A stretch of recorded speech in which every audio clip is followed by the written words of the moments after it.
Only 6% of people affected with COVID need hospitalization. If our country needs to deal with only this 6%, our death rate would be far below what it is today, and medical care would be available for those who need it. Let's look at the 94% who are affected with COVID and what is their best option. You are tested positive and you have either no symptoms or very mild symptoms, like a cold, cough, fever, body pains, weakness. This means that your immunity is working well against the virus and keeping it under control. And in a matter of 1 week to 10 days, all these symptoms will settle down. You may develop a loss of smell and taste along the way, but you will recover without any complication with simple over-the-counter medications like Dolo 650, home remedies, Ayurveda and homeopathy. Be in constant telephonic touch with your family doctor.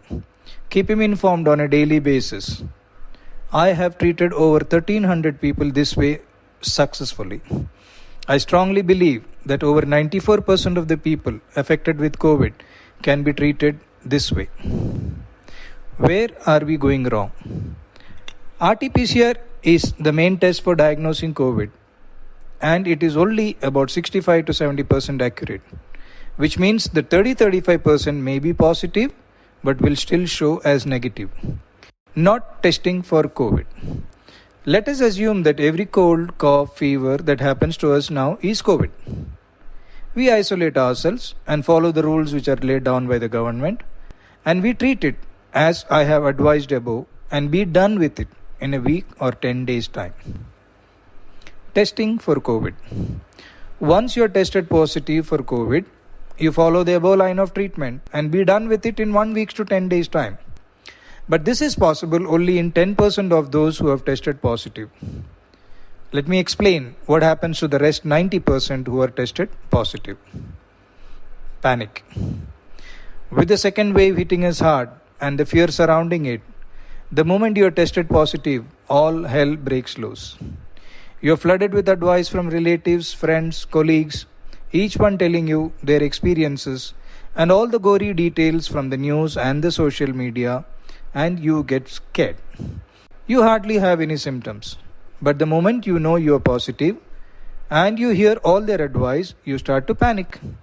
When you panic, your breathing pattern changes. You breathe shallow, and in doing so, you pull carbon dioxide in your lungs and you begin to feel breathless.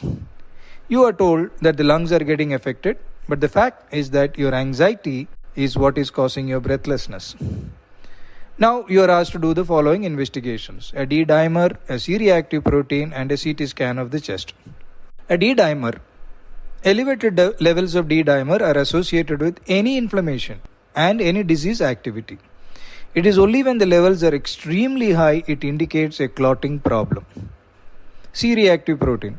A high level of C-reactive protein in the blood is a marker of any inflammation. It can be caused by a wide variety of conditions. Both the above tests are not specific for COVID. They are just supportive evidence of inflammation and infection. CT scan of the chest. More than 80% of the COVID patients show ground glass appearance in their CT scan. The moment you see the report, everyone says that your lungs are involved and you are in trouble. But that's not true. The COVID virus has a tendency to affect the lungs and to produce inflammatory changes in the lungs. Ground glass opacity is not specific to COVID. It is seen in many inflammations and infections. These, in most cases, resolve on their own. Now your doctor starts you on an antiviral, Remdesivir, which the WHO says is not effective against COVID, then an antibiotic, and then a steroid is added to the prescription to be on the safe side. Remember, when you are in panic, your doctor who is treating you will also go into panic and ask you to get admitted. After all, he is human and he is answerable for you. What you need to understand is that your immunity is doing a great job in containing the COVID virus. That is why you hardly have any symptoms. All these medicines are very strong and have a lot of side effects. When you consume these, they together crush your natural immunity, which is doing a great job, and you begin to get worse. Your condition deteriorates and you end up in the hospital. The medical system is doing its best, but it is overwhelmed and in the process of collapsing. You need to use your common sense and logic and decide which way you want to deal with the COVID when you get affected by it. The authorities are now saying that COVID is spreading through the air and not a droplet infection anymore, which means the spread is very fast. The way the second wave is hitting us, the chances are that most of us at some time or the other is going to get affected by the COVID. And by then, we need to be ready with our choice. By choosing option 1, there is a high chance that you will be done with the COVID without even realizing that you had COVID. You will not invite panic and unnecessarily stress and hospitalization. You will not unnecessarily block hospital beds and leave them to the 6% who truly needs them. The choice is yours. Take care.